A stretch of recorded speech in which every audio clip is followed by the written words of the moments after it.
Sidang dilanjutkan. Ini bukan sekadar perampokan. Saya tidak tahu apa-apa. Keputusan ada di tangan Anda. Pada awal tahun 2004 di sebuah kantor pelayanan pajak di Bandung, Jawa Barat, seorang staf bernama Adi menghentikan pekerjaannya sejenak. Saat sedang merapikan buku besar pajak bumi dan bangunan PBB, ia menemukan sebuah arsip yang janggal. Arsip itu milik seorang pria lansia berusia 70-an yang telah dinyatakan hilang pada tahun 1997 dan status hukumnya telah diputuskan hilang oleh pengadilan. Namun, riwayat pembayaran PBB atas namanya tercatat lunas setiap tahun tanpa pernah menunggak. Tumpukan bukti pembayaran itu tersusun rapi, tahun demi tahun. Nama pembayarnya selalu sama, menantu perempuannya. Merasa ada yang aneh, Adi memeriksa salinan sertifikat tanah dan kembali terkejut. 2 bidang tanah atas nama pria lansia itu telah beralih ke pemilikan. Tanggal peralihan haknya terjadi 3 bulan setelah pria itu dilaporkan hilang. Sebuah akta notaris ditandatangani dan dibubuhi stempel atas nama orang yang secara hukum dianggap telah meninggal. Adi segera menutup loket pelayanannya dan mengangkat telepon. Di seberang sana, panggilan itu terhubung dengan tim reserse kriminal Polrestabes Bandung. 7 tahun sebelumnya, di sebuah gang di kawasan elit Bandung, seorang pria lansia berusia 70-an tahun yang memiliki beberapa properti lenyap tanpa jejak pada suatu malam. Apa yang sebenarnya terjadi malam itu? Kisah ini dimulai pada musim kemarau tahun 1997. Kawasan Ciumbuleuit di Bandung saat itu adalah sebuah lingkungan yang tenang dan makmur, tepat sebelum demam pembangunan kota baru mulai melanda. Rumah-rumah pavilion 2 lantai berjejer di sepanjang gang yang bersandar pada perbukitan rendah. Hampir di setiap gerbang rumah, 1 atau 2 pohon mangga tumbuh subur. Pada musim kemarau, dedaunannya yang lebat memberikan keteduhan, dan saat musim panen tiba, buah-buahan yang ranum mewarnai suasana lingkungan itu. Di salah satu rumah dengan halaman terluas di gang itu, tinggallah sang pemilik Bambang Wijoyo, korban dalam kasus ini. Saat itu usianya 72 tahun.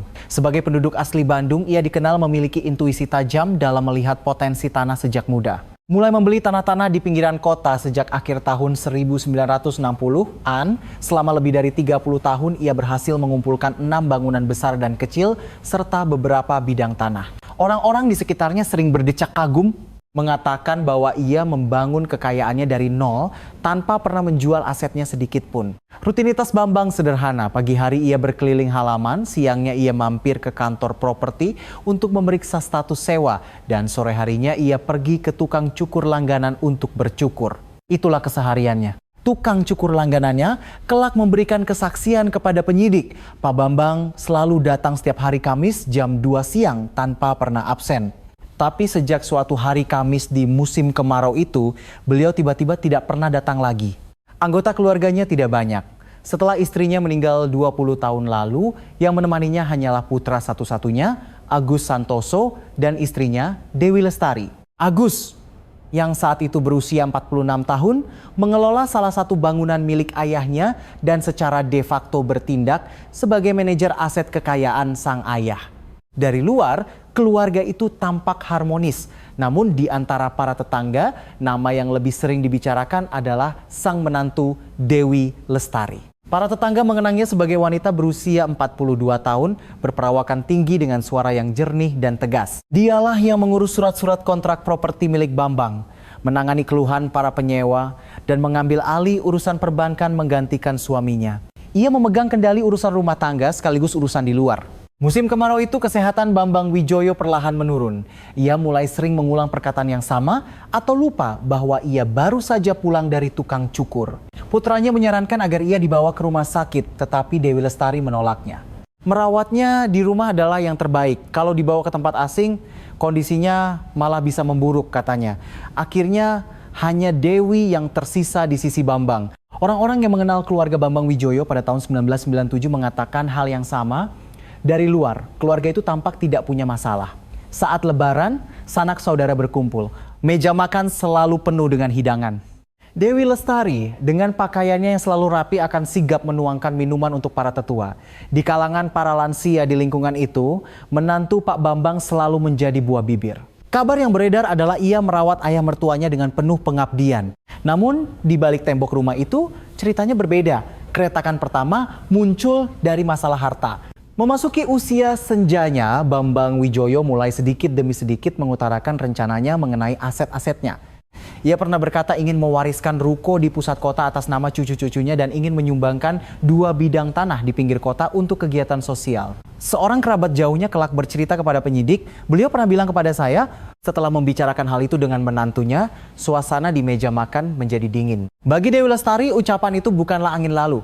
Selama 15 tahun sejak menikah, ia seorang diri mengelola keuangan dan properti keluarga Bambang. Ia yang mengurus kontrak, membayar pajak, menyelesaikan sengketa dengan penyewa, dan bolak-balik ke bank seolah itu rumahnya sendiri. Suaminya, Agus Santoso, menyerahkan semua urusan luar kepada istrinya dan hanya sesekali duduk di kantor properti sebagai pengisi waktu luang. Penguasa sesungguhnya dalam keluarga itu adalah Dewi Lestari. Baginya, jika aset itu jatuh ke tangan cucu atau yayasan sosial, itu berarti 15 tahun usahanya sia-sia. Antara Agus Santoso dan Dewi Lestari juga ada jurang yang tak terlihat. Seorang tetangga, Ibu Rini, bersaksi pernah mendengar mereka bertengkar di halaman pada suatu malam. Suara Dewi terdengar sangat jelas. "Ini harta ayahmu. Kenapa kamu selalu serahkan padaku? Apa aku ini pembantu di rumah ini?" Agus hampir tidak mengatakan apa-apa. Yang selalu meninggikan suara adalah Dewi. Sementara Agus adalah orang yang akan masuk ke kamar dan menutup pintu. Ada satu tokoh penting lainnya, Herman Susanto. Seorang teman lama Bambang Wijoyo, sekaligus agen properti yang membantunya mengurus kontrak. Herman, yang saat itu berusia 60-an, telah mengenal Bambang selama lebih dari 20 tahun. Kelak, Herman bersaksi bahwa pada musim semi 1997, ia mendengar sesuatu yang aneh dari Bambang. Beliau berbisik pada saya, "Sepertinya Dewi mencoba mencari tahu di mana aku menyimpan stempel pribadiku, jadi aku menyembunyikannya."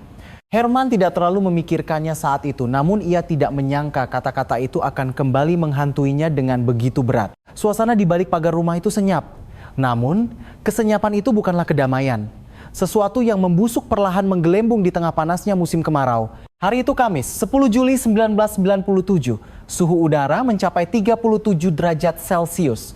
Fata Morgana tampak menari di atas aspal panas dan suara serangga bersahutan melintasi tembok. Sore itu, Bambang Wijoyo mengunjungi tukang cukur langganannya seperti biasa. Pangkas Rambut Jaya yang terletak di sudut gang adalah tempat yang telah ia kunjungi selama lebih dari 20 tahun. Sang tukang cukur Pak Karim mengingat dengan jelas sosok Bambang hari itu. Sambil bercukur, beliau bercerita macam-macam, tapi hari itu anehnya beliau banyak bicara soal surat tanah. Katanya beliau ingin membereskan 2 bidang tanah di pinggiran kota, tapi putra dan menantunya tampak tidak suka. Beliau bilang sedang berpikir untuk pergi sendiri ke kantor notaris. Pak Karim mengira itu hanyalah keluh kesah khas orang tua. Saat beranjak pulang, Bambang sempat menoleh sekali lagi di ambang pintu. Itulah saat terakhir kalinya. Bambang diperkirakan tiba di rumah sekitar pukul 4 sore. Seorang tetangga sebelah, Ibu Siti, bersaksi melihat Bambang masuk ke halaman dari balik pagarnya yang rendah. Ia berjalan perlahan dengan tongkat, lalu terdengar suara gerbang ditutup. 2 jam kemudian, sekitar pukul 6 sore, saat Ibu Siti sedang menyiapkan makan malam di dapurnya, ia mendengar suara aneh. Suara yang tumpul dan berat, gedebuk sekali. Lalu hening sejenak, diikuti suara seperti sesuatu yang diseret. Awalnya ia mengira keluarga Bambang sedang memindahkan perabotan. Karena musim kemarau, jendela-jendela terbuka dan suara itu jelas terdengar dari balik pagarnya. Malam itu, Ibu Siti terbangun lagi. Sudah lewat tengah malam, terdengar suara mesin truk dari dalam gang. Suara mesin diesel tua yang berderak-derak. Ibu Siti mengintip dari balik tirai jendelanya. Gerbang rumah Bambang terbuka dan sebuah truk pickup tua terparkir di gang yang gelap. Seseorang tampak bergerak di dekat bak truk, tetapi wajahnya tidak terlihat karena gelap. Mengira mereka akan pindahan. Ibu Siti kembali tidur. Keesokan paginya, rumah Bambang sunyi. Begitu pula hari berikutnya dan hari berikutnya lagi. Sosok Bambang tidak terlihat. Tukang cukur Pak Karim yang merasa aneh pada hari ketiga bertemu Dewi Lestari di ujung gang. Saat ditanya kemana Pak Bambang, Dewi menjawab dengan wajah tenang, penyakit pikunnya semakin parah, jadi kami titipkan di panti jompo. Tempatnya jauh. Hanya itu yang ia katakan sebelum berlalu. Itulah hari Kamis terakhir Bambang Wijoyo. Laporan orang hilang atas nama Bambang Wijoyo baru dibuat pada akhir Juli 1997. Pelapornya adalah teman lamanya, agen properti Herman Susanto. Herman yang biasa bertemu Bambang setidaknya sekali atau 2 kali seminggu merasa curiga setelah tidak ada kabar selama 3 minggu. Perkataan sang menantu tentang panti jompo terasa janggal. Pak Bambang bukan orang yang akan pergi ke panti jompo begitu saja. Setidaknya beliau pasti akan memberitahuku, pikir Herman. Seorang petugas polisi dari Polsek setempat mengunjungi rumah Bambang. Dewi Lestari menyambutnya dengan tenang dan suara yang jelas. Ia menjelaskan bahwa gejala demensia ayah mertuanya tiba-tiba memburuk.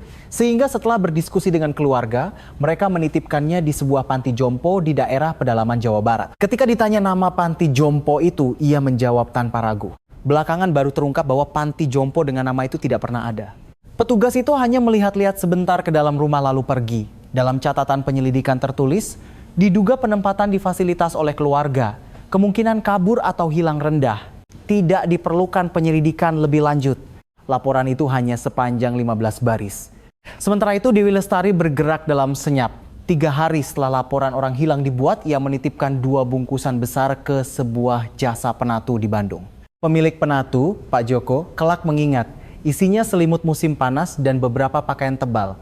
Waktu saya terima, baunya aneh, seperti bau apek dan lembab, tapi saya kira itu hanya pakaian lama. Pak Joko mencucinya tanpa curiga. Saat mengambil cuciannya, Dewi membuang kain pembungkusnya ke tempat sampah di depan toko. 2 hari kemudian, asap mengepul dari salah satu sudut halaman rumah Bambang. Ibu Siti melihat Dewi berdiri di depan sebuah drum bekas, membakar sesuatu. Ia merasa aneh melihat orang menyalakan api di tengah hari musim kemarau, tetapi ia mengira Dewi hanya sedang bersih-bersih rumah. Asap itu terus mengepul selama lebih dari 1 jam.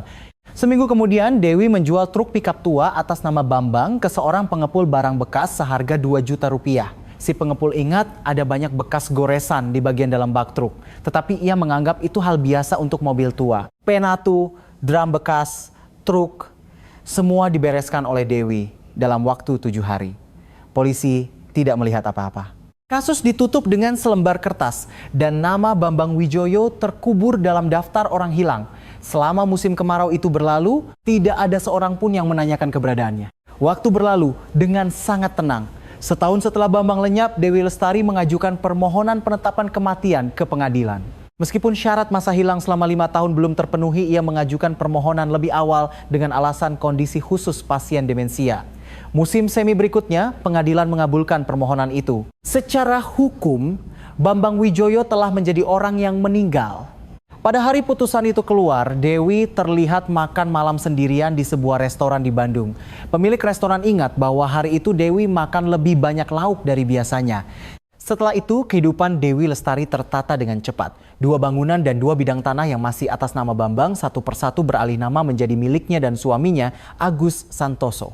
Ruko di pusat kota direnovasi dan harga sewanya naik 2 kali lipat. Tanah di pinggiran kota dijual saat harganya naik lebih dari 3 kali lipat dibandingkan tahun 1997. Itulah bangunan yang pernah Bambang katakan akan ia berikan pada cucu-cucunya dan tanah yang pernah ingin ia sumbangkan. Suaminya, Agus Santoso, memasang papan nama baru di kantornya. Ia mempekerjakan 2 staf dan merambah bisnis agen penjualan perumahan di Kota Baru di pinggiran Bandung. Seiring dengan booming pembangunan di area Bandung Raya pada awal tahun 2000-an, usahanya berkembang pesat. Agus mulai aktif di pertemuan kamar dagang setempat, sementara Dewi menjadi pengurus komite orang tua di sekolah dan aktif dalam acara-acara sekolah. Mereka dikenal sebagai pasangan yang tekun dan terpandang di komunitas mereka. Seorang kenalan dekat mereka pada masa itu berkata, Bu Dewi itu orangnya sangat aktif dan rapi dalam bekerja. Jadi semua orang menganggapnya wanita yang hebat. Tidak ada yang tahu apa yang pernah terjadi di rumah itu. Namun, teman Bambang, Herman Susanto, berbeda. Setelah mendengar berita tentang penetapan kematian itu, selama beberapa tahun Herman terus-menerus membicarakan kasus Bambang kepada orang-orang di sekitarnya. Aneh katanya. Nama panti jomponya tidak bisa dipastikan dan tidak masuk akal. Beliau lenyap begitu saja tanpa membawa barang apapun. Namun, yang ia dapatkan hanyalah tatapan curiga. Polisi mengatakan kasus itu sudah ditutup. Dan kerabat lainnya berkata, apa anehnya orang tua pikun berpindah-pindah panti jompo? Herman perlahan lelah. Bambang memiliki seorang putri selain Agus, bernama Ratnasari yang tinggal di Jakarta. Setelah ayahnya menghilang, ia beberapa kali datang ke Bandung dan menanyakan kontak ayahnya kepada Dewi, tetapi jawabannya selalu sama. Beliau ada di tempat yang sangat jauh dan kondisinya kurang baik, jadi sulit untuk dijenguk. Selama bertahun-tahun Ratna percaya pada kata-kata itu, mungkin ia hanya ingin percaya. Ia mengaku sering memimpikan ayahnya setiap malam. Dalam mimpinya, Sang ayah duduk di bawah pohon mangga, berulang kali mencoba membuka mulut tetapi tidak bisa bicara. Dari luar, kehidupan Dewi Lestari tampak tanpa celah. Ia menjadi ketua paguyuban di kompleks apartemennya, tidak pernah absen dalam kegiatan PKK, dan saat lebaran, ia selalu yang pertama mengetuk pintu tetangga untuk berbagi makanan. Siapapun yang melihatnya akan menganggapnya seorang ibu rumah tangga yang sempurna. Namun, di mata orang-orang terdekatnya, hal-hal aneh mulai terlihat. Yang pertama kali menarik perhatian adalah gentong-gentong di belakang rumah. Bahkan setelah menjual rumah lama di Ciumbuleuit dan pindah ke apartemen baru, Dewi tetap membawa 3 gentong besar dan meletakkannya di sudut balkon sejak hari pertama pindah. Balkonnya sempit hingga ruang untuk menjemur pakaian pun terbatas, tetapi gentong-gentong itu tidak pernah ia buang. Seorang tetangga, Ibu Nuri, saat berkunjung untuk menyapa, melihat gentong-gentong yang memenuhi balkon dan bertanya dengan ringan, "Wah, pindahan sampai bawa gentong juga ya, Bu?" Dewi dengan wajah yang sejenak menegang menjawab, "Ini tidak akan pernah saya buang, hanya itu." Ibu Nuri tidak memikirkannya lebih jauh saat itu. Suaminya, Agus Santoso, sudah lama mengetahui keanehan Dewi, tetapi memilih untuk pura-pura tidak tahu. Kelak, di hadapan penyidik, Agus bersaksi dengan suara gemetar, "Istri saya sering tiba-tiba terbangun dan duduk di tengah malam.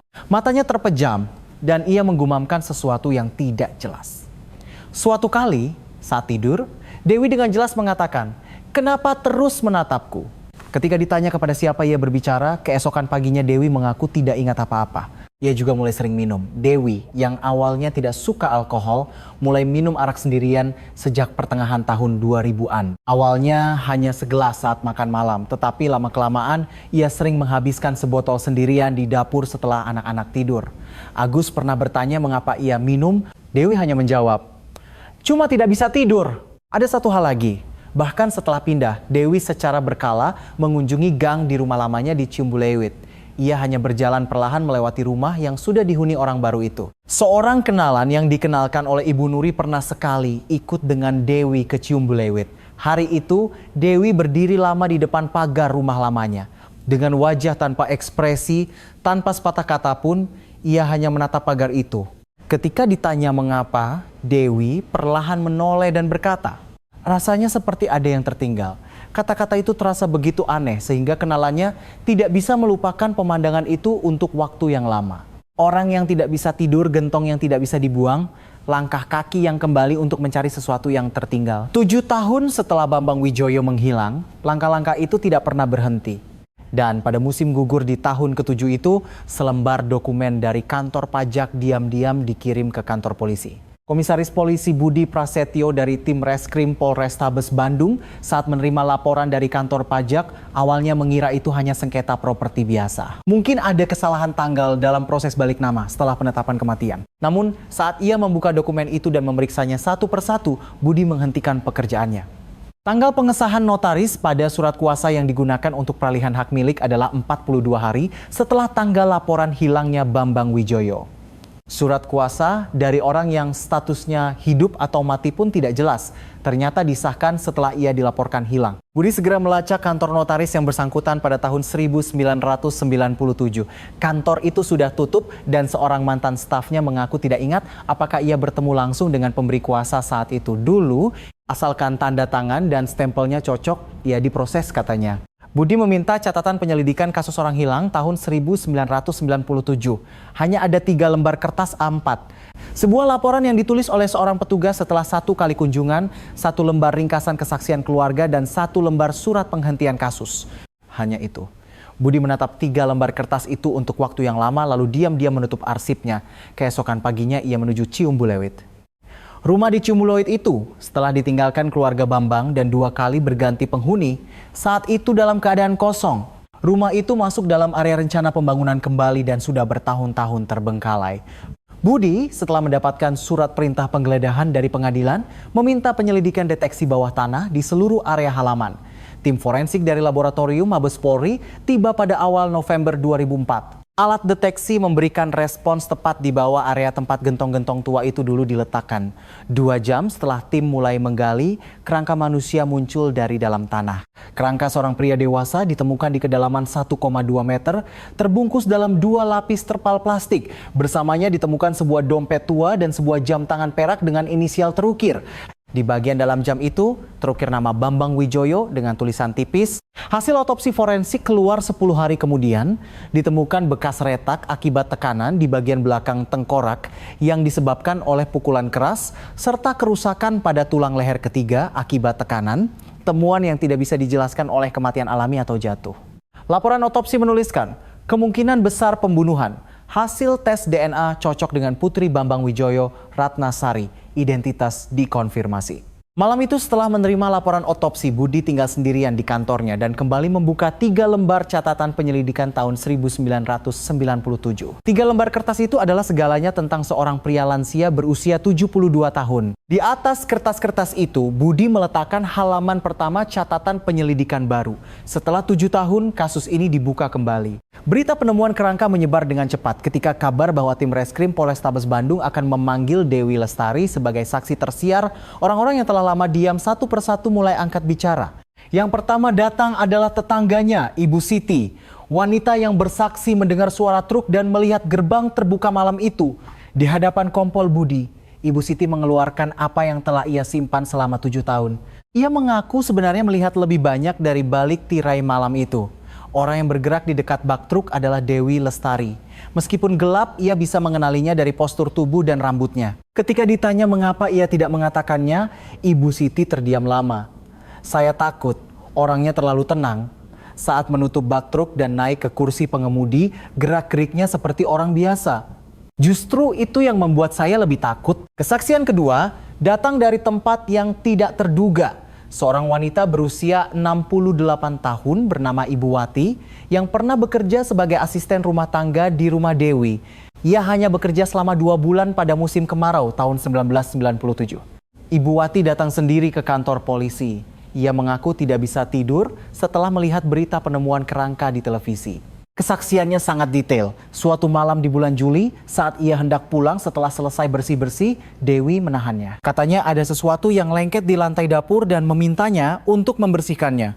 Ketika Ibu Wati masuk ke dapur, ia melihat noda kemerahan menyebar di ubin. Dewi berdiri di sebelahnya dan berkata tanpa ekspresi, "Diam dan bersihkan, nanti saya kasih upah tambahan." Ibu Wati sangat ketakutan sehingga ia membersihkan lantai tanpa berkata apa-apa. Sesampainya di rumah, ia bercerita pada suaminya, tetapi suaminya menyuruhnya untuk tidak ikut campur urusan orang lain. Sejak itu, Ibu Wati tidak pernah kembali bekerja di rumah itu. Kesaksian ketiga adalah yang paling berat, suaminya Agus Santoso. Saat dipanggil polisi, awalnya Agus mengaku tidak tahu apa-apa. Namun, ketika Budi menunjukkan hasil otopsi dan ketidaksesuaian tanggal pada surat kuasa satu persatu, pertahanan Agus mulai runtuh. Setelah 2 jam terdiam, kata-kata yang keluar darinya singkat. "Malam itu saya tidak ada di rumah. Dewi menelepon, bilang ayah pingsan. Tapi waktu saya sampai, ayah sudah tidak ada. Dewi bilang dia sudah membereskan semuanya. Dia bilang jangan bertanya apa-apa." Budi mencatat semuanya dengan tenang. Mulut yang terkunci selama 7 tahun satu persatu mulai terbuka, sementara Dewi Lestari masih duduk di rumahnya.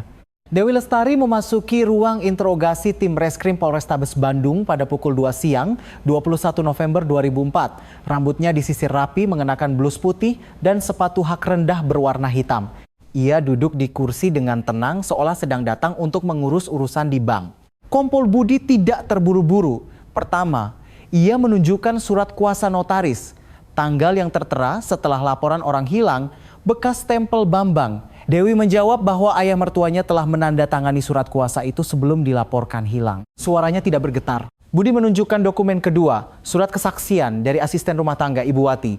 "Diam dan bersihkan." Dewi mengedipkan matanya sekali. Ia berkata ubin dapurnya retak sehingga air merembes. Ketiga, Budi mengeluarkan laporan otopsi. Retak di bagian belakang tengkorak, kerusakan tulang leher ketiga, pembunuhan dan hasil tes DNA. Dewi menatap laporan itu dan terdiam lama. 40 menit berlalu. Untuk pertama kalinya, tangannya mulai gemetar. Ujung jarinya bergetar halus di atas meja. Budi diam-diam menyodorkan segelas air. Dewi bahkan tidak melihatnya. Lalu, ia membuka mulutnya. Sore itu, kata Dewi, Bambang Wijoyo pulang dari tukang cukur dan langsung memberitahunya bahwa ia baru saja dari kantor notaris sendirian. Ia telah membuat draft surat wasiat untuk membagikan 2 bidang tanah di pinggiran kota kepada cucu-cucunya dan sebuah yayasan sosial. Suaranya jernih. Tatapan mata Bambang hari itu, kata Dewi, begitu tajam. Seolah ia bukan orang yang menderita demensia. Saat mendengar itu, Dewi merasa 15 tahun hidupnya runtuh. 15 tahun katanya. 15 tahun sejak hari pertama ia menikah, berlarian mengurus surat kontrak. 15 tahun menghadapi keluhan penyewa. 15 tahun menanggung semuanya sendirian menggantikan suaminya. Dan balasan dari semua itu akan jatuh ke tangan cucu dan yayasan sosial. Adu mulut pun terjadi. Bambang mencoba berdiri dari kursi dapur lalu terhuyung. Dewi dalam sekejap mendorongnya. Bagian belakang kepala, Bambang membentur sudut meja dapur. Terdengar suara gedebuk. Bambang jatuh tersungkur. Dewi mengaku hanya berdiri diam di sana untuk waktu yang lama. Ketika Budi bertanya apakah ia berpikir untuk memanggil ambulans, Dewi menggelengkan kepala. Saya tidak memanggilnya. Sebaliknya, ia menelepon suaminya dan memutuskan untuk membereskannya sendiri sebelum suaminya tiba. Bagaimana Anda membereskannya? Tanya Budi. Dewi menjawab, saya menggali tanah di tempat gentong-gentong di halaman. Saya menggali semalaman. Ruang interogasi menjadi sunyi senyap. Dewi tidak lagi gemetar, justru ia duduk tegak seolah telah melepaskan segalanya. Budi perlahan membuka halaman pertama berita acara pemeriksaan tersangka. Motifnya adalah uang, gengsi. Perhitungan bahwa kerja keras selama 15 tahun harus kembali kepadanya. Perhitungan itulah yang mengubur seorang pria lansia berusia 72 tahun di bawah tanah halamannya sendiri. Dan selama 7 tahun, ia meletakkan gentong di atasnya. Pada Maret 2005, Dewi Lestari berdiri di ruang sidang Pengadilan Negeri Bandung. Persidangan berlangsung sekitar 2 bulan. Pengacara Dewi berargumen bahwa itu adalah kecelakaan yang tidak disengaja. Ia mengaku mendorong, tetapi tidak ada niat membunuh. Setelah Bambang jatuh, ia panik dan tidak memeriksa apakah korban masih hidup atau tidak. Namun, saksi ahli forensik di pengadilan dengan jelas menyatakan bahwa kedalaman retakan di tengkorak dan bentuk kerusakan pada tulang leher tidak dapat dijelaskan hanya dengan jatuh biasa. Kemungkinan adanya kekerasan tambahan setelah korban jatuh tidak dapat dikesampingkan. Yang paling memberatkan adalah tindakannya setelah itu. Tidak memanggil ambulans, menggali halaman semalaman, meletakkan gentong di atasnya selama 7 tahun, menggunakan surat kuasa palsu untuk membalik nama tanah setelah laporan orang hilang, dan kebohongan berulang kali tentang panti jompo. Hakim memutuskan bahwa semua tindakan ini bukanlah kebetulan, melainkan upaya penyembunyian yang terencana. Pada hari pembacaan putusan, Putri Bambang Wijoyo, Ratna Sari, duduk di kursi pengunjung. Orang yang selama 7 tahun memimpikan ayahnya, Ketua Majelis Hakim, membacakan putusannya. Menyatakan terdakwa Dewi Lestari terbukti secara sah dan meyakinkan bersalah dan menjatuhkan pidana penjara selama 15 tahun. Hening sejenak di ruang sidang. Dewi tidak mengangkat kepalanya. Ratna Sari menggigit bibirnya erat-erat. Air matanya baru mengalir setelah ia keluar dari ruang sidang. Suaminya Agus Santoso dihukum 3 tahun penjara dengan masa percobaan 5 tahun atas tuduhan membantu menyembunyikan kejahatan dan menghilangkan barang bukti. Setelah putusan, ia dilaporkan bersandar lama di dinding koridor pengadilan tanpa bergerak. Kerangka Bambang Wijoyo dimakamkan pada musim semi 2005 di sebuah taman pemakaman umum di dekat Bandung. Hanya putrinya, Ratna Sari, dan ketiga cucunya yang hadir dalam upacara sederhana itu.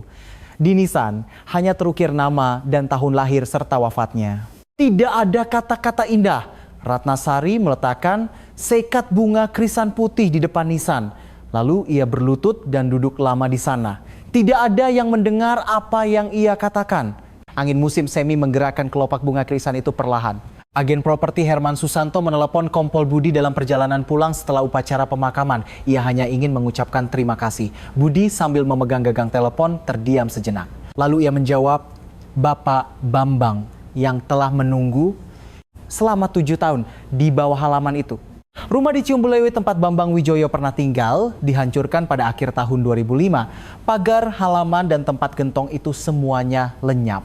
Musim semi berikutnya, sebuah bangunan baru berdiri di sana. Namun pohon mangga itu sebelum dihancurkan dipindahkan oleh Ratna Sari sendiri ke dalam pot besar dan dibawa pulang. Katanya itu adalah pohon yang dirawat ayahnya seumur hidup. Kebenaran tetap bernapas, bahkan di dalam tanah. Sekeras apapun ia dikubur, selama apapun ia ditutupi, akan selalu ada hari di mana ia berjalan keluar ke dunia. Kisah Bambang Wijoyo membuktikannya. Jika ada kebenaran yang terkubur di suatu tempat hari ini, ia pasti akan melihat cahaya dunia melalui tangan seseorang. Sore hari Kamis itu, saat Bambang Wijoyo meninggalkan pintu pangkas rambut untuk terakhir kalinya, mungkin ia sempat menatap pohon mangga di rumahnya dalam perjalanan pulang, pohon yang ia rawat seumur hidupnya. Itulah musim kemarau terakhirnya. Apa yang dijaga Dewi Lestari selama 7 tahun bukanlah gentong. Itu adalah rahasia. Untuk menutupi rahasia itu ia berbohong, memalsukan dokumen, dan membayar pajak atas nama orang yang telah meninggal. Ia sangat teliti. Namun, ketelitian itulah yang akhirnya menghancurkannya. Selembar bukti pajak, 1 stempel, 1 tanggal, mengakhiri kebohongan selama 7 tahun. Kita seringkali paling akhir mencurigai orang terdekat kita.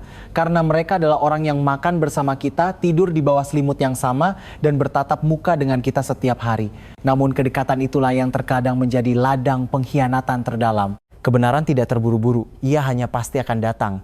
Di dalam tanah, di dalam tumpukan dokumen, di dalam rentang waktu 7 tahun, kebenaran menahan napas dan menunggu. Dan pada akhirnya, ia berjalan keluar.